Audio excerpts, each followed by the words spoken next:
తండ్రి. ఈ సమయాన్ని మాకు ఇచ్చారయ్యా, మీ పాదాల యొద్దకు వచ్చున్నాం. బహుబలహీనం ప్రభువా, పాటల్లో మీరున్నారు, ఆరాధనలో మీరున్నారు తండ్రి. మీకు వందనాలు. వాక్య భాగులకు వెళుతున్న మీ దాసుల్ని మీరు జ్ఞాపకం చేసుకోండి ప్రభువా. మీ సిలువ సాటును మరుగుపరచండి నాయన. మీ నోటికి బోరగా వాడుకోండి అయ్యా. మీ దయారసం ఉంచండి తండ్రి. జ్ఞానముతో వాక్యం బోధించే భాగ్యము దయచేయండి. మీ సేవలో వాడుకోండి నాయన. మీకు స్తుతులు స్తోత్రాలు తండ్రి. పరిశుద్ధుడైన తండ్రి, మహిమగల దేవ, గొప్ప దేవుడు నాయన. ఆకాశమందున్న మా దేవుడు మీరు నాయన. చూస్తున్న తండ్రి నీవు తండ్రి. మీకు మరుగైనది ఏదీ కూడా లేదు నాయన. సమస్తము మీ వశములో ఉన్నవి ప్రభువా. వందనాలు స్తోత్రాలు. వచ్చిన బిడ్డలు మీరు దీవించండి. రాని వారితో మాట్లాడండి నాయన. ఇది మీ పని నాయన. మీ చేతులకు అప్పగిస్తున్నాము తండ్రి. మీకు స్తుతులు తండ్రి. ప్రతి కార్యము చేయగలిగిన దేవుడు మీరు నాయన.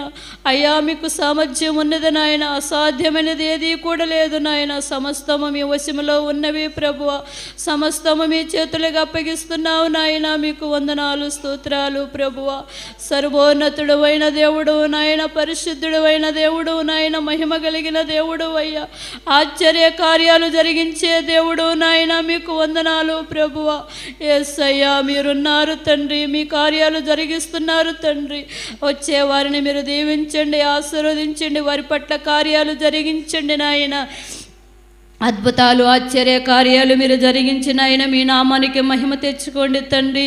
మీ నామాన్ని గొప్ప చేసేవారిగా మేము జీవించే భాగ్యము దయచేయండి ప్రభువ.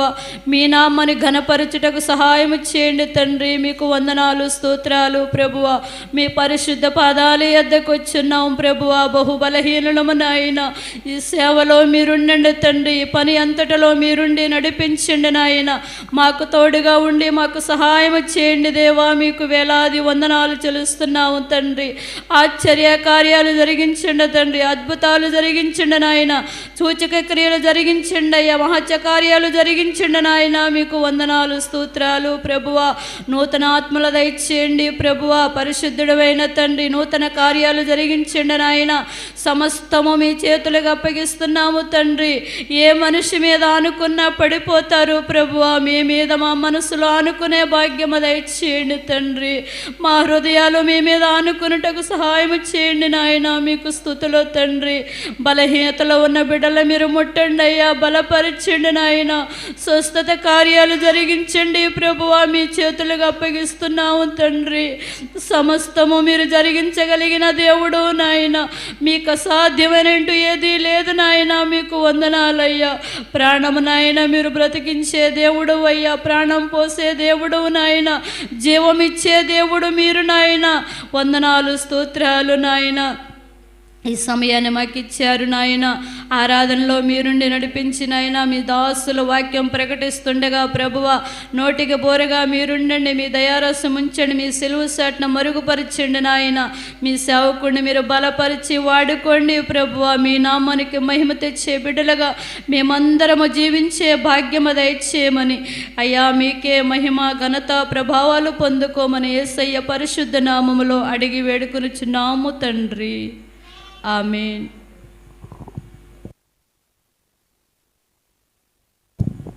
దేవుని నామానికి మహిమ కలుగును గాక. హల్లెలూయా. అందరూ కూర్చుందామండి.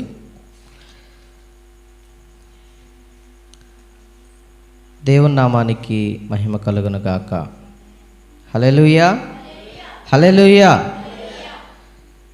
చూడండి, మత్తయి రాసినటువంటి శుభవర్తమానము. మత్తయి రాసినటువంటి సువార్త 1వ అధ్యాయము 18 నుండి 25 వరకు మనం చదువుదాం.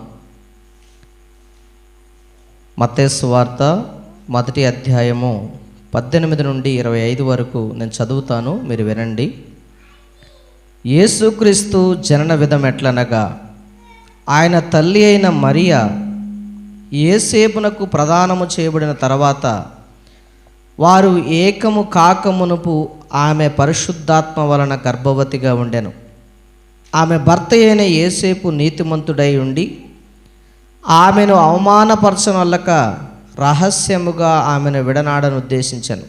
అతడు ఈ సంగతులను గూర్చి ఆలోచించుకొనుచుండగా ఇదిగో ప్రభుదూత స్వప్నమందు అతనికి ప్రత్యక్షమై, దావీదు కుమారుడవైన యేసేపు నీ భార్య అయిన మరియను చేర్చుకొనుటకు భయపడకము. ఆమె గర్భము ధరించినది పరిశుద్ధాత్మ వలన కలిగినది. ఆమె ఒక కుమారుని కనును. తన ప్రజలను వారి పాపముల నుండి ఆయనే రక్షించును గనుక ఆయనకు యేసు అను పేరు పెట్టుదు అనెను. ఇదిగో, కన్యక గర్భవతి అయి కుమారుని కనును. ఆయనకు ఇమ్మానుయేలు అని పేరు పెట్టుదురు అని ప్రభు తన ప్రవక్త ద్వారా పలికిన మాట నెరవేరినట్లు ఇదంతయు జరిగెను. ఇమ్మానుయేలు అనే పేరునకు భాషాంతరమున దేవుడు మనకు తోడని అర్థం. యేసేపు నిద్ర మేలుకొని ప్రభుదూత తనకు ఆజ్ఞాపించిన ప్రకారం చేసి తన భార్యను చేర్చుకొని ఆమె కుమారుని కనువరకు ఆమెను ఎరగకుండెను. అతడు ఆ కుమారునికి యేసు అను పేరు పెట్టెను. చూడండి ప్రియమైన దేవుని బిడ్డలారా, మనం చదవబడినటువంటి ఈ లేఖన భాగాలు ఒకసారి గమనించండి. యేసు ప్రభు వారి యొక్క జననం గురించి మనం మాట్లాడుకుంటూ ఉన్నాం. ఇది డిసెంబర్ నెల. మరి యేసు ప్రభు వారి యొక్క పుట్టుక దినముల గురించి ఎక్కువగా మరి సంబరాలు జరుపుకుంటూ ఉంటారు, క్రిస్మస్ వేడుకలు జరుపుకుంటూ ఉంటారు, మరి అనేకమైనవి జరుపుతూ ఉంటారు. కానీ ఆయన జన్మించినటువంటి జన్మ ఎలాంటిది అంటే పరిశుద్ధమైనది. ఆయన జన్మించిన జన్మ ఎలాంటిదంట? పరిశుద్ధమైనది. మరి ఇక్కడ చూడండి, మనం ఎలా జన్మించాము అంటే మనము శారీరకమైనటువంటి తల్లిదండ్రుల ద్వారా, భార్యాభర్తల కలయిక ద్వారా మనం పుట్టాము ఈ లోకంలో. కానీ యేసు ప్రభు వారు ఈ లోకానికి ఎలాగ వచ్చారంటే ఒక కన్యక మరియ గర్భమున ఆయన ఈ లోకానికి వచ్చారు. కానీ ప్రజలందరూ దీన్ని అంగీకరిస్తున్నారా అంటే అంగీకరించట్లేదు. చాలామంది అనుకుంటున్నారు, ఈ యేసు కూడా మానవుడే కదా, ఈ యేసు కూడా శరీరధారే కదా, ఈ యేసులో ఏం ప్రత్యేకత ఉన్నది అని చెప్పేసి చాలామంది అనుకుంటున్నారు. కానీ ఆయన పుట్టుకలో పవిత్రమైన పుట్టుకని ఇక్కడ చెబుతూ ఉంది. యేసేపు మరియమ్మలకు ఇద్దరికీ కూడా సంబంధం కుదురుంది. వాళ్ళిద్దరూ ఏకము కాకమునిపే మరి మరియ దగ్గరికి దూత వచ్చి అంటుంది కదా, దయాప్రాప్తురాలా నీకు శుభము అంటుంది. లోకాసు వార్తలో మనం చదువుకున్నాం కదా ఇందాక, దయాప్రాప్తురాలా నీకు శుభము. మరి నేను పెళ్ళవనటువంటి స్త్రీని కదా, నేను ఎలా గర్భవతిని అవుతానని ఆమె అడిగినప్పుడు ఆయన చెబుతున్నటువంటి, ఆ దూత చెబుతున్నటువంటి మాట ఏంటంటే, దేవుని వలన పరిశుద్ధాత్మ నీలోనికి వస్తాడు, అప్పుడు నువ్వు గర్భవతిగా ఉంటావని చెప్పాడు. ఆ గర్భవతిగా ఉన్నటువంటి వ్యక్తి సర్వోన్నతుడు కుమారుడుగా ఆ కుమారుని నీ కడుపున పుడతాడని చెప్పేసి ఆయన పేరు దేవుని కుమారుడు, ఆయనే యేసు, ఆయనే ఇమ్మానుయేలు అని పేరు పెడతారని ఇక్కడ క్లారిటీగా మనతో మాట్లాడుతూ ఉన్నారు. చూడండి, ఆయన పుట్టుకను గురించినటువంటి చాలామంది సత్యాన్ని తెలిసిన వారు లేరు. ఆయన పుట్టుకను గురించి చాలామంది అనుకుంటారు కదా, యేసు ప్రభు వారు కూడా మనలాగే ఒక మానవుడిగా పుట్టాడని అనుకుంటారు. కానీ యేసు పుట్టినటువంటి ఆ కన్య మరియ గర్భాన పుట్టినటువంటి విధానాన్ని, సత్యాన్ని తెలిసిన వారు కొందరే ఉన్నారు. ఆ సత్యమైనటువంటి ఆ సత్యాన్ని మనం తెలుసుకోకపోతే ఏమవుతుందంటే యేసు ప్రభు వారిని మనం అంగీకరించడానికి మన మనసు ఒప్పుకోదు. చూడండి, అందరిలాగే పుడితే ప్రత్యేకత ఏముంది ఇక్కడ? వింటున్నారా? అందరిలాగా పుడితే ప్రత్యేకత ఏముంది? యేసులో ఏం ప్రత్యేకత ఉందని మనం యేసు ప్రభు వారిని నమ్ముకున్నాం? యేసులో ఏ ప్రత్యేకత ఉందని ఆయన దగ్గరికి వస్తున్నాం? యేసులో ఏ ప్రత్యేకత ఉందని మనం ఆయన్ని వెంబడిస్తున్నాం? యేసులో ఏ ప్రత్యేకత ఉందని మనం ఆయన్ని ముందుకు వెళుతున్నామంటే ఆయన ఎలాంటి వాడు అంటే ఆ కన్య మరియ గర్భాన పుట్టినటువంటి వ్యక్తి. కన్య మరియ గర్భాన పుట్టినటువంటి ఏంటంటే ఏ పురుషుడు ప్రమేయం లేకుండా పుట్టినటువంటి వ్యక్తి. ఆయన దేవుడు. ఎవరంట ఆయన? దేవుడు. ఆ మోసినటువంటి గర్భం కూడా ధన్యురాలని చెప్పబడింది ఆమె గురించి. ఎవరిని మోసిందంటామా? ఈ లోక పాపాన్ని మోసుకెళ్ళే దేవుని గొర్రెపిల్లని ఆమె మోసుకొచ్చిందంట ఈ లోకానికి. అర్థమవుతుందండి? కాబట్టి కన్య మరియ గర్భాన పుట్టడం మీద మన విశ్వాసం అనేది ఉండటం అనేది చాలా అవసరం. బైబిల్ లేఖనాల నుండి మనం దీన్ని నమ్మాలి. బైబిల్ లేఖనాల నుండి మనకు నేర్పిస్తుంది. బైబిల్ ఎందుకు నమ్మాలి అంటే బైబిల్ పరిశుద్ధమైనటువంటి గ్రంథం. బైబిల్లో సత్యం అనేది రాయబడి ఉంది. బైబిల్లో పాపం చేస్తే పాపమును గురించి, మంచి చేస్తే మంచిని గురించి, చెడు చేస్తే చెడుని గురించి రాయబడి ఉంది. బైబిల్లో ఏం రాయబడి ఉంది? మంచి చేస్తే మంచిని గురించి రాయబడి ఉంది, చెడు ఉంటే చెడుని గురించి రాయబడి ఉంది. అన్ని విషయాల గురించి కూలంకుషంగా రాయబడిన గ్రంథమే మరి బైబిల్ గ్రంథం. ఈ బైబిల్ గ్రంథంలో మనం చూసే సత్యం ఏంటంటే, మరి దేవుడు అంటే ఏంటి, దేవుడు అంటే ఏంటి, అసలు దేవుడు ఎలా ఉంటాడు, దేవుని లక్షణాలు ఏంటి అని చెప్పేసి ఈ బైబిల్ గ్రంథం చదవటం వల్ల మనం దేవుడిని తెలుసుకోగలుగుతాం.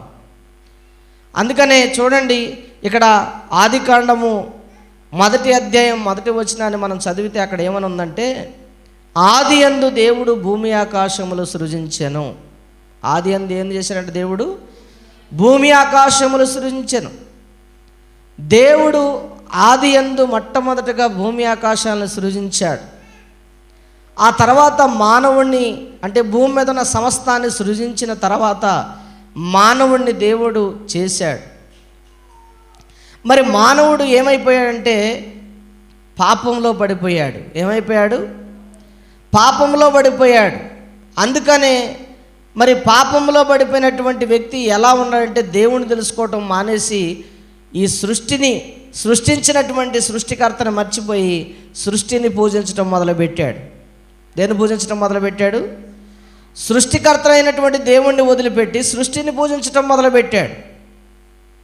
అందుకనే యేసు ప్రభు వారు పుట్టుక ఎందుకు పవిత్రంగా ఈ లోకానికి రావాల్సి వచ్చిందంటే, దేవుణ్ణి ఎరగనటువంటి జనాంగంగా ఉన్నాం మనం, దేవుని తెలియనటువంటి జనాంగంగా ఉన్నాం. అసలు దేవుడంటే ఏంటో తెలియనటువంటి స్థితిలో ఉన్నటువంటి మనలను దేవుడంటే ఏంటో తెలియపరచడానికి ఆయన కుమారుడు ఈ లోకానికి వచ్చాడు. చూడండి, రోమీయులకు రాసినటువంటి పత్రిక 1వ అధ్యాయము 18వ వచనం నుండి 25వ వచనం వరకు మనం చదివితే ఇక్కడ కొన్ని విషయాలు చాలా జాగ్రత్తగా గమనించండి. మానవుడు ఏమై ఉన్నాడంటే, మానవుడు దేవుణ్ణి తెలియక దుర్నీతి విషయంలో సంతోషిస్తూ, పాప విషయంలో సంతోషిస్తూ, పాప విషయంలో బ్రతుకుతూ, దేవుడు లేడని మూర్ఖంగా మాట్లాడుతూ, దేవుడు ఉన్నాడని కొంతమంది సృష్టిలో ఉన్న వాటిని చేసుకొని పూజించడం వల్ల మానవుడు పాడైపోయాడు. అందుకని ఇక్కడ చూడండి, దుర్నీతి చేత సత్యమును అడ్డగించు మనుషుల యొక్క సమస్త భక్తిహీనత మీదను దుర్నీతి మీదను దేవుని కోపం పరలోకము నుండి బయలుపరచబడుచున్నది. ఎందుకనగా దేవుని గురించి తెలియ సఖ్యమైనదేదో అది వారి మధ్య విషదమై ఉన్నది. దేవుడు అది వారికి విషదపరచెను. ఆయన అదృశ్య లక్షణములు అనగా ఆయన నిత్యశక్తియు దేవత్వమును జగదుత్పత్తి మొదలుకొని సృష్టింపబడిన వస్తువులను ఆలోచించటం వలన తేటపడుచున్నవి గనుక వారు నిరుత్తరులై ఉన్నారు. మరియు వారు దేవుని ఎరిగియు ఆయనను దేవునిగా మహిమపరచలేదు, కృతజ్ఞతాస్తుతులు చెల్లింపనూ లేదు. కానీ తమ వాదములు యందు వ్యర్థులైరి. వారు అవివేక హృదయము అంధకారమాయను. తాము జ్ఞానులమని చెప్పుకొనుచు బుద్ధిహీనులైరి. వారు అక్షయుడగు దేవుని మహిమను క్షయమగు మనుషుల యొక్కయు పక్షుల యొక్కయు చతుస్పాద జంతువుల యొక్కయు పురుగుల యొక్కయు ప్రతిమా స్వరూపముగా మార్చిరి. ఈ హేతువు చేత వారు తమ హృదయములు దురాశలను అనుసరించి తమ శరీరములను పరస్పరం అవమానపరుచుకున్నట్లు దేవుడు వారిని అపవిత్రతకు అప్పగించెను. అట్టి వారు దేవుని సత్యమును అసత్యమునకు మార్చి సృష్టికి ప్రతిగా సృష్టమును పూజించి సేవించిరి. యుగముల వరకు ఆయన స్తోత్రార్హుడై ఉన్నాడు. ఆమేన్ అని చెప్పబడుతుంది దేవుని వాక్యం. ఇక్కడ చూడండి, వాళ్ళు ఏం చేస్తున్నారంట, సత్యానికి ప్రతిగా అసత్యాన్ని, సృష్టికి ప్రతిగా ప్రతి సృష్టిని పూజించడం మొదలుపెట్టాడంట మానవుడు. ఏం చేయటం మొదలుపెట్టాడు? సృష్టికి ప్రతిగా ప్రతి సృష్టిని, సత్యమునకు ప్రతిగా అసత్యమును ప్రేమించడం మొదలుపెట్టాడు. ఇంతకీ సత్యం అంటే ఏంటి? యేసు ప్రభు వారే సత్యం. ఆయన పరిశుద్ధంగా పుట్టాడనేది సత్యం. ఆయన కన్యమరిక గర్భాన పుట్టాడనేది సత్యం. ఈ లోకము నుండి, పాపంలో నుండి మనల్ని మరి విమోచించడానికి వచ్చాడనే సంగతి సత్యం. అర్థమవుతున్న ప్రియమైన దేవుని బిడ్డలారా, మిగతాదంతా అసత్యమే. మిగతాదంతా అసత్యమే. ఎందుకంటే మిగతాదంతా పాపమై ఉంది. ఏమై ఉంది? పాపమై ఉంది. ఈ సృష్టిలో దేని దగ్గరికి వెళ్ళినా, సృష్టిలో దేన్ని పూజించినా, సృష్టిలో దేని దగ్గరికి వెళ్ళినా కూడా నువ్వు దేవుని మహిమను పొందుకోలేవు. ఏం పొందుకోలేం? దేవుని మహిమను పొందుకోలేం. కానీ ఈ రోజున చాలామంది జనాంగం చేస్తున్నటువంటి పొరపాట్లు ఏంటంటే, ఇంకా సృష్టిని పూజిస్తున్నారు కానీ సృష్టికర్త అయినటువంటి దేవుణ్ణి కనుగోలేకపోతున్నారు. సృష్టికర్త అయిన దుర్నీతి వైపు వాళ్ళు పాటలు పడుతున్నారు కానీ మంచి విషయాల మీద వారు సంతోషంగా ముందుకు సాగటానికి అవకాశాన్ని వాళ్ళు ఇవ్వట్లేదు. అంటే మంచిని ప్రేమించలేకపోతున్నారు, దుర్నీతిని ప్రేమిస్తున్నారు. అందుకని చూడండి, యేసు ప్రభు వారి జననం ఎలాంటిదంటే పరిశుద్ధమైనదంట. ఆయన జననం ఎలాంటిదంట? పరిశుద్ధమైనది. అందులో కలంకము లేదు, పాపము లేదు, అంతా పరిశుద్ధమైనది. కాబట్టి అందుకని ఆయన పరిశుద్ధాత్మ వలన గర్భవతిగా కన్యక గర్భవతి అయిందని చెప్పేసి వర్తమానం మనకి తెలియపరచబడుతూ ఉంది. అందుకని మరీతో దోత ఏముంటుందంటే, నీకు శుభం కలుగుతుంది. ఏం కలుగుతుందంట? ఈ లోకానికి శుభం కలుగుతుంది. ఎందుకు శుభం కలుగుతుందంటే, నీ గర్భాన ఈ లోకాన్ని రక్షించే రక్షకుడు పుడుతున్నాడు. ఎవరు పుడుతున్నారంట? ఈ లోకాన్ని రక్షించే రక్షకుడు పుడుతున్నాడు. ఎంత ఆనందం అండి! ఈరోజు చాలామంది పిల్లలు పుట్టినప్పుడు కొడుకు పుడితే ఎంత సంతోషపడతారో. ఎందుకు చెప్పండి? నా కుటుంబాన్ని వాడు రక్షిస్తాడని, నన్ను కాపాడుకుంటాడని, పెద్దవాడయ్యాక నేను వృద్ధాప్యంలోకి వచ్చాక నాకు తోడుగా ఉంటాడని, నాకు శ్రమలో ఆదరణగా ఉంటాడని కొడుకు పుడితే ఎంతో మురిసిపోతూ ఉంటారు. ఆడపిల్ల పుడితే బాధపడుతూ ఉంటారు. అర్థమవుతుందండి? అంటే ఈ లోకాన్ని రక్షించటానికే ఒక కుమారుడు ఈ లోకానికి, దేవుడే ఈ లోకానికి కుమారుడుగా ఈ లోకానికి వచ్చాడు. ఆయన పరిశుద్ధమైనటువంటి జన్మను ఎత్తాడు. ఆయన జన్మలో ఎటువంటి పాపము లేదు. ఆయన జన్మలో ఏం లేదంట? ఎటువంటి పాపము లేదు. చూడండి ఒకసారి ఇక్కడ ఒక మాట మనం చూద్దాం ప్రియమైన దేవుని బిడ్డలారా. లోకా సువార్త 1వ అధ్యాయము 35, 37 వచనాలు ఒకసారి చూడండి. లోకా సువార్త 1వ అధ్యాయము 35, 37. దూత పరిశుద్ధాత్మ నీ మీదకి వచ్చును, సర్వోన్నతుని శక్తి నిన్ను కమ్ముకొనును గనుక పుట్టబోవు శిశువు పరిశుద్ధుడై దేవుని కుమారుడు అనబడును. దేవుని స్తోత్రం, హల్లెలూయా. పుట్టబోయే కుమారుడు అంటే నువ్వు పరిశుద్ధాత్మ వలన గర్భవతి అవుతున్నావు. పుట్టబోయే కుమారుడు ఏమవుతాడంట? పరిశుద్ధుడై దేవుని కుమారుడు అనబడతాడు. ఏమనబడతాడు? దేవుని కుమారుడు అనబడతాడు. ఇప్పుడు మనం ఎవరిని పూజిస్తున్నాము అంటే దేవుని కుమారుడైన పరిశుద్ధుడిని మనం పూజిస్తున్నాం. ఎందుకంటే మనలో పరిశుద్ధత లేదు కాబట్టి, ఎందుకంటే మనలో పాపం వెలుబడి చేస్తుంది కాబట్టి, మనం పరిశుద్ధులుగా మార్చబడాలంటే ఆ కుమారుడైనటువంటి యేసు ప్రభు వారి దగ్గరికి మనం వెళ్ళాలనేది దేవుని వాక్యం స్పష్టంగా మనతో మాట్లాడుతుంది. ప్రియమైన దేవుని బిడ్డలారా, చూడండి ఇక్కడ లోకా సువార్త 1వ అధ్యాయం 4 వచనాలు మనం చదివితే వాళ్ళు ఎలాగ దీన్ని రూఢిపరిచారంటే, ఎలాగ నిర్ధారించారంటే ఒకసారి చూద్దాం ప్రియమైన దేవుని బిడ్డలారా. లోకా సువార్త 1వ అధ్యాయం 4 వచనాలు. ఘనత వహించిన తెయోఫిలా, ఆరంభము నుండి కనులారా చూసి వాక్య సేవకులైన వారు మనకు అప్పగించిన ప్రకారము మన మధ్యను నెరవేరిన కార్యముల గూర్చి వివరముగా రాయుటకు అనేకులు పూనుకున్నారు గనుక నీకు ఉపదేశించబడిన సంగతులు నిశ్చయముగా జరిగినవని నీవు తెలుసుకొనుటకు వాటన్నిటినీ మొదటి నుండి తరచి పరిష్కారముగా తెలుసుకున్న నేనును నీ పేరిట వాటిని గూర్చి వరుసగా రచించుట యుక్తమని ఎంచితిని. ఏం చేస్తున్నాడంట?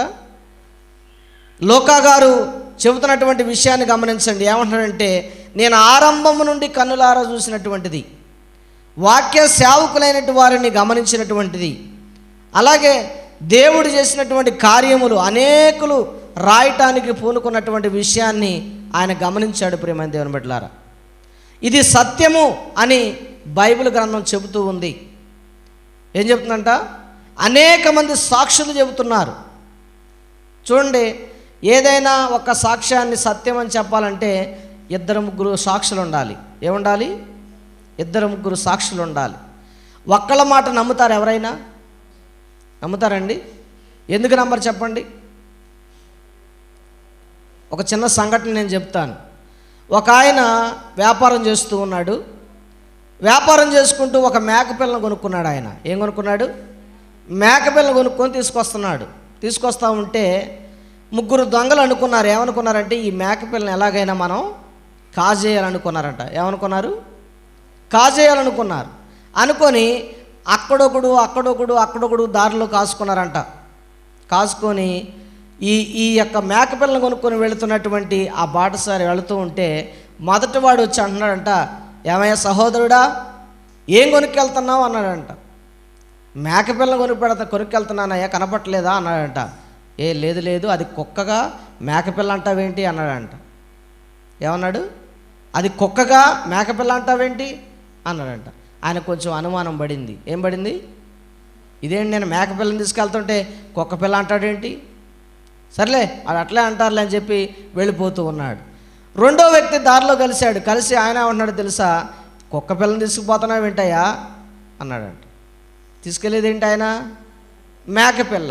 ఈ రెండో ఆయన చెప్పాక ఇంకా బలంగా అవిశ్వాసంలోకి వచ్చేసింది. ఏమిటంటే నిజం కుక్క పిల్లనేమో అనుకుంటున్నాడంట. ఇక మూడో ఆయన దగ్గరికి వెళ్ళాలకే ఆ మూడో ఆయన చెప్తున్నాడంట, ఏమయ్యా నీకు బుద్ధి ఉందా? ఇంత డబ్బులు పెట్టి కుక్క పిల్లని కొనుక్కొచ్చుకుంటున్నావు ఏంటి, మేకపిల్లని కొనుక్కున్నా అన్నాడంట. అనవసరంగా నేను కుక్క పిల్లని కొనుంటా, వీళ్ళందరూ చెబుతున్నారంటే ఇది నిజమే అని చెప్పేసి ఆ మేకపిల్లని అక్కడ వదిలిపెట్టి వెళ్ళిపోయాడంట. ఆయన ఏం చేశాడు? ఈ దొంగలు చక్కగా ఆ మేకపిల్లని తీసుకుపోయారు. చక్కగా కోసుకొని మంచిగా వండుకొని శుభ్రంగా తిన్నారు. అందుకని చూడండి, ఏదైనా ఒక సాక్ష్యాన్ని 3 వ్యక్తులు చెప్పారంటే అది బలంగా ఉంటుంది. ఏదైనా ఒక సాక్ష్యాన్ని 3-4 వ్యక్తులు చెప్పారంటే అది బలంగా పనిచేసిద్ది. ప్రియమైన దేవుని బిడ్డలారా, అవునండి కాదా? అది తప్పైనా ఒప్పైనా. ఇదిగో ఆమె దొంగ అని మనం చెప్పామనుకోండి, ఒక 4 వ్యక్తులు అదే మాట చెప్పారంటే నిజంగా ఆమె దొంగ అని ముద్ర వేస్తారు. ఆమె వ్యభిచారి అని అన్నాం అనుకోండి, ఒక 4 వ్యక్తులు కలిసి ఆమె వ్యభిచారి అనే మాట చెబితే అది రూఢిపరుస్తారు. లోకం తీరు అలాంటిదే. అందుకనే ఆనాడు యేసు ప్రభు వారు పుట్టుకను గురించి ఒక్కళ్ళు కాదు చాలామంది వ్యక్తులు చెప్పారు ఆయన పరిశుద్ధుడుగా పుట్టాడని. చూసిన వారు చెప్పారు, ఏమండి, విన్నవారు చెప్పారు, ఆయన కనులారా చూసినటువంటి అనేక మంది ప్రజలు, అనేక మంది జనాంగం చెప్పారు ఏమంటే ఆయన పరిశుద్ధుడిగా ఈ లోకంలో పుట్టాడనే సంగతిని. మరి దానిని నువ్వు నమ్ముచున్నావా? ఆయన పరిశుద్ధుడిగా పుట్టాడన్న సంగతిని నీవు నమ్ముచున్నావా? ఆయన కన్యమరియ గర్భాన పుట్టాడన్న సంగతిని నీవు నమ్ముచున్నావా? ఏమండి, చాలామంది ఈరోజు దేవుడు ఆయన పుట్టుకను చెడ్డగా భావించే వాళ్ళు చాలామంది ఉన్నారు. ప్రియమైన దేవుని బిడ్డలారా, అర్థమవుతుందా మీకు? అందుకనే దేవుని వాక్యం చెబుతుంది, స్పష్టంగా మనతో మాట్లాడుతుంది. అక్కడ కనులారా చూసిన వాటి అన్నిటిని, మొదటి నుండి చూసిన వాటి అన్నిటినీ కూడా ఆయన వరుసగా రచించాడంట ఈయన. కాబట్టి ఆయన వరుసలో ఈ రచించుకుంటూ వచ్చాడు. ఎందుకంటే 2-3 సాక్షుల కంటే ఇది బలమైనదిగా ఉంది కాబట్టి ఆయన పరిశుద్ధుడు అని రాయబడింది. ప్రియమైన దేవుని బిడ్డలారా, చూడండి, యెషయా గ్రంథం 7వ అధ్యాయం 14వ వచనం ఒకసారి చదువుదాం. చూడండి, యెషయా గ్రంథము 7వ అధ్యాయం 14వ వచనం చూస్తే, కాబట్టి ప్రభువు తానే ఒక సూచన మీకు చూపును, ఆలకించుడి, కన్యక గర్భవతి అయి కుమారుని కని అతనికి ఇమ్మానుయేలు అని పేరు పెట్టును. ఏంటంట? ఇమ్మానుయేలు అని పేరు పెట్టును. కన్యక గర్భవతి అవుతుందనే సంగతిని గురించి యెషయా గ్రంథాన్ని, అంటే యెషయా అనే ఒక ప్రవక్త దాదాపు 700 సంవత్సరాల క్రితమే చెప్పాడు.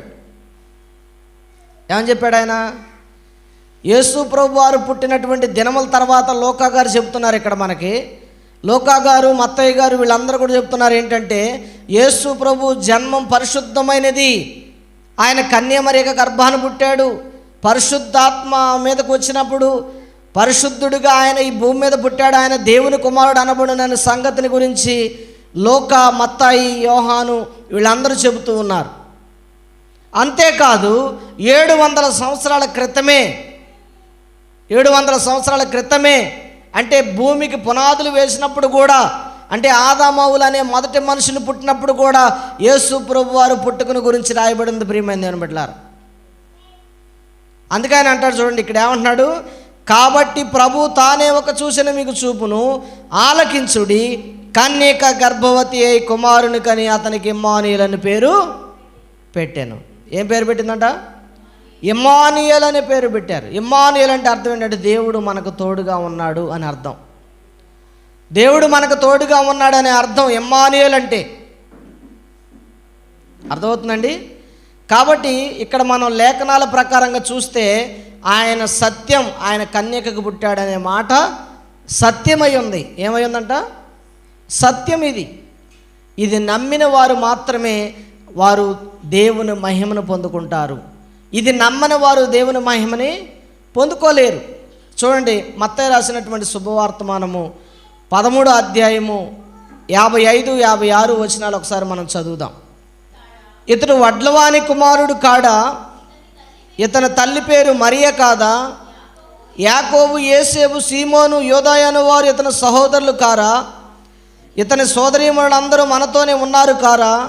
ఇతనికి ఈ కార్యములన్నీ ఎక్కడి నుండి వచ్చినని చెప్పుకొని ఆయన విషయమై అభ్యంతరపడిరి. ఏం పడారంట? ఏమంటున్నారు వాళ్ళు? ఈయన వడ్లవాని కుమారుడుగా, ఎవరు కుమారుడు అంటేనా? వడ్లవాని కుమారుడుగా, యేసేపు మరియమ్మకు పుట్టినటువంటి వాడేగా. ఆయన తర్వాత సంతానంగా పుట్టిన వారు ఎవరున్నారంటే ఇక్కడ? ఏమండి? యాకోబు, యేసేపు, సీమోను, యోదా అని వారి సహోదరులు కారా? సోదరీమణులు కారా అని చెబుతూ ఉన్నారు. మరియమ్మ గారు యేసుప్రభు వారిని కన్న తర్వాత, అంటే ఆ పరిశుద్ధుడిని కన్న తర్వాత యేసేపు మరియమ్మలు భార్యాభర్తలుగా కొనసాగారు. అంటే వారు భార్యాభర్తలుగా జీవించారు. యేసుప్రభు వారు పుట్టిన తర్వాత వాళ్ళు పుట్టారు. ఎప్పుడంట? కన్యకగా ఉన్నప్పుడు ఈయన పుట్టాడు. కానీ ఆ తర్వాత వివాహమైన తర్వాత ఈ సహోదరులు, సోదరీమణులు పుట్టారు ఆమెకి. వాళ్ళు ఏమనుకుంటున్నారంటే వీళ్ళతో పాటే ఆయన కూడా పుట్టాడు కాబట్టి ఈయన వడ్లవాని కుమారుడు కాడా, ఈయన యోసేపు మరియమ్మల కుమారుడు కాడా అని చెప్పుకుంటున్నారు. ఈరోజుకి అలాగే చెప్పుకుంటున్నారు చాలామంది. యేసు ప్రభు వారు ఎవరికి పుట్టారు అంటే యోసేపు మరియమ్మలకు పుట్టాడని చెబుతున్నారు చాలామంది. ఎవరు పుట్టారంట?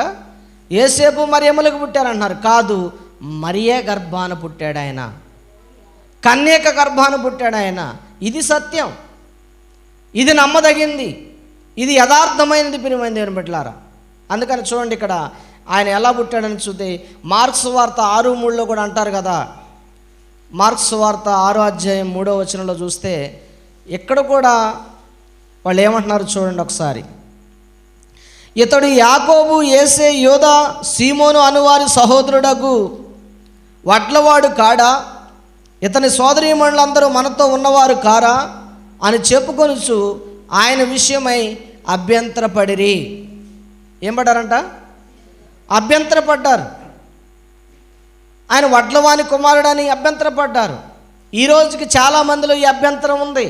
ఈరోజుకి ఆయన యేసేపు మరియమ్మలకు పుట్టినవాడుగానే భావిస్తున్నారు. కానీ ఆయన పరిశుద్ధుడైనటువంటి దేవుడు, పరిశుద్ధంతో ఈ భూమి మీదకి వచ్చాడు, పరిశుద్ధమైనటువంటి కన్యక గర్భాన పుట్టాడనే సంగతిని చాలామంది అంగీకరించలేకపోతూ ఉన్నారు.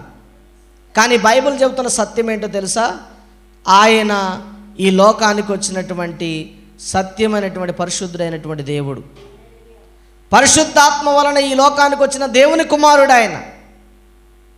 అందుకనే మనం పరిశుద్ధుడైనటువంటి దేవుని కుమారుని సత్యాన్ని గ్రహించాలి. చాలామంది ఈ రోజున ఆ సత్యాన్ని గ్రహించలేక యేసు ప్రభు వారంటే సాదాసీదారైనటువంటి మనిషి అనుకుంటున్నారు.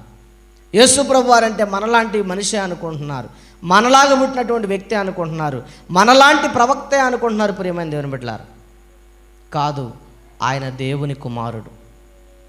ఎవరి కుమారుడు? దేవుని కుమారుడు. సర్వోన్నతుని శక్తి ఆమెను కమ్ముకున్నప్పుడు ఆయన పరిశుద్ధుడై ఈ దేవుని కుమారుడుగా ఈ భూమి మీదకి ఆయన వచ్చాడు. ఇది సత్యం. అందుకనే యెషయా 700 సంవత్సరాల క్రితమే చెప్పాడు. ఏమనంటే, ఇదిగో దేవుడు సూచన చూపిస్తాడు, ఇదిగో కన్యక గర్భవతి అయి కుమారుడు పుడతాడు. అంటే అది సూచన వాళ్ళకి ఏంటంటే కన్యక గర్భాన్ని ఎవరైతే పుడతారో వాళ్ళే మన దేవుడు అని అంగీకరించాలంట. అది సూచనగా దేవుడు చూపించాడు అనమాట. అంతే తప్ప ఆయన రావాలనుకుంటే ప్రత్యక్షం అవుతాడు. ఏమవుతాడు? కొంతమంది డౌట్లు ఉంటాయి, కన్యక గర్భంలో పుట్టపోతే ఆయన డైరెక్ట్గా భూమి మీదకి రావచ్చుగా అంటారు. అది సూచన, ఆ ప్రజలు చూసుకోవడానికి, అర్థమవటానికి, ఆ ప్రజలు తెలుసుకోవడానికి అది ఒక సూచనగా యేసు ప్రభు వారు ఆ కన్యక గర్భాన్ని వస్తానని చెప్పేసి వాగ్దానం చేశాడు ఆయన. అందుకనే ఆ వాగ్దానం ప్రకారంగా ఆ కన్యమర గర్భాన ఈ భూమి మీదకి దేవుడు వచ్చాడు. ప్రియమైన దేవుని బిడ్డలారా, చూడండి ఒక మాట మనం చూద్దాం.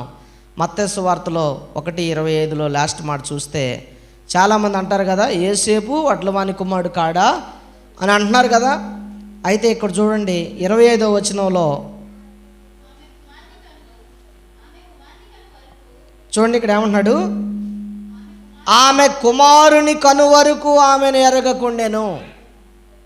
ఏం చేశాడంట? ఆ సర్వోన్నతుని శక్తి ఆమెను కమ్ముకొని గర్భవతి అయిన తర్వాత పరిశుద్ధుడైన దేవుడు ఆమెలో ఉండగా ఆమెను తాకలేదంట, ఆయన ఆమెను ముట్టుకోలేదంట. ప్రియమైన దేవుని బిడ్డలారా, ఆమెను కలుసుకోలేదంట ఆయన అక్కడ ఏమని రాస్తుంది? ఆమె కుమారుని కను వరకు ఆమెను ఎరగకుండెను. అంటే ఆమెను ముట్టుకోలేదు, ఆమెతో సంసారం ఆయన చేయలేదు. అందుకనే ఆయన పుట్టే అంతవరకు ఆయన ఆమెతో సంసార జీవితాన్ని కొనసాగించలేదు. అందుకనే ఆయన పరిశుద్ధుడై ఉన్నాడు. అందుకే ఆయన సత్యవంతుడైన దేవుడై ఉన్నాడు. కాబట్టి ఈ సత్యాన్ని మనం మరి అందరూ కూడా విశ్వసించాలి. నువ్వు దేన్ని నమ్ముతున్నావు అంటే చాలామంది అంటారు, ఇప్పుడు ఈ రోజు చాలామంది అంటారు తెలుసా, యేసయ్య కూడా మనలాగా పుట్టిన వ్యక్తే కానీ నమ్ముతున్నారు. కాదండి, ఆయన పరిశుద్ధుడు, మనం పవిత్రులం కాదు. అందుకనే మనం పరిశుద్ధులుగా అవ్వటం కోసం ఆయన ఈ లోకానికి పరిశుద్ధుడిగా మనం శుద్ధి చేయడానికి ఈ లోకానికి వచ్చాడు. అందుకనే మనం ఈ సత్యాన్ని మనం నమ్మాలి. ఆయన జన్మం పరిశుద్ధమైనదని మనం నమ్మినప్పుడే మన జీవితాల్లో కూడా పరిశుద్ధత నిలబడుతుంది. ఆయన మహిమను మనం పొందుకోగలుగుతాం. మరియా దాన్ని గ్రహించగలిగింది, మరియా దాన్ని అంగీకరించగలిగింది. చూడండి, పెళ్లి కాకుండా గర్భవతులు అవ్వడానికి ఇష్టపడతారా? పిల్లలు ఇష్టపడతారండి? ఇష్టపడితే ఒకళ్ళు ఏమైద్ది? పాపం చేసినట్టు అవుద్ది, కానీ మేలు మంచిగా బిడ్డలు కన్నట్టు అవుతుందా? అవదు. కాబట్టి అందుకని ఆమె బాధపడింది, భయపడింది. కానీ యేసేపు దగ్గర తీసుకొని నేను తోడుగా ఉంటానని చెప్పేసి ఆయన ప్రదానం చేయబడినటువంటి యేసేపు ఆమెతో ఉండి ఆ సర్వోన్నతుడు పుట్టడానికి ఆయన కూడా సహకారం అందించాడు. ప్రియమైన దేవుని బిడ్డలారా, కాబట్టి ఈ రోజున దేవుని పని కోసం, ఆయన పరిశుద్ధమైనటువంటి పని కోసం మనందరం కూడా సహకరించేవారిగా మనం ఉండాలి. ఆ పరిశుద్ధతలోనికి నడిపించబడేవారిగా మనం ఉండాలి. మనం కూడా పరిశుద్ధమైన పిల్లలుగా జీవించాలి అనేది దేవుని యొక్క ఆశయం ఉన్నది. కాబట్టి నిన్ను పరిశుద్ధుడిగా మార్చుకోవడం కోసమే ఆయన పరిశుద్ధతను వదిలిపెట్టుకొని ఈ లోకానికి ఆయన వచ్చాడు. కాబట్టి ప్రార్థన చేసుకుందాం. దేవుడి ఈ మాటలు దీవించి ఆస్వాదించునుగాక. ప్రార్థన చేసుకుందాం. ఆయన జనన విధానం ఎట్లా తెలుసుకున్నాం కదా, ఒకసారి గమనించండి ప్రియమైన దేవుని బిడ్డలారా. నీ జననం నా జననం ఎలా జరిగింది? నీవు నేను ఎలా పుట్టాం? మన జీవితాల్లో పరిశుద్ధత లేదు. మన తల్లిదండ్రులు వారి జీవితాల్లో పరిశుద్ధత లేదు. మన తాతలు ముత్తాతలు వాళ్ళలో పరిశుద్ధత లేదు. కానీ మనల్ని పరిశుద్ధపరచడానికి పరమ పవిత్రుడైనటువంటి దేవుడే ఈ లోకానికి ఒక కన్య మరియ గర్భంలో ఉదయించాడు. ప్రియమైన దేవుని బిడ్డలారా, అలాంటి సత్యాన్ని నువ్వు తెలుసుకుంటే, ఆ సత్యాన్ని నువ్వు గ్రహించగలిగితే, దేవుడు ఈరోజే నీ యొక్క హృదయంలో ఆయన పుట్టబోతూ ఉన్నాడు. ఈరోజే నీ హృదయంలో ఆయన సంతోషాన్ని ఇవ్వబోతూ ఉన్నాడు. కాబట్టి అట్టి భాగ్యాన్ని దేవుడు మనందరికీ ఇచ్చి నడిపించినట్లుగా, మహిమ పొందుకున్నట్లుగా ఈ మాటలు వింటున్నటువంటి నీ హృదయంలో నిజంగా ఆయన పరిశుద్ధుడని నువ్వు గ్రహించాలని కోరుకుంటూ, ఆయన జన్మం పరిశుద్ధమైనదని నువ్వు గ్రహించాలని కోరుకుంటూ, మరి దేవుడు నిన్ను దీవించి ఆస్వాదించి నడిపించునుగాక. ఈ యొక్క పరిశుద్ధమైన ప్రార్థన దేవుడు ఆలకించి ఆయన మన జీవితాల్లో మరి అనేకమైన కార్యములు యేసు నామములో జరిగించునుగాక. ఆమేన్, ఆమేన్. అందరికీ వందనాలండి.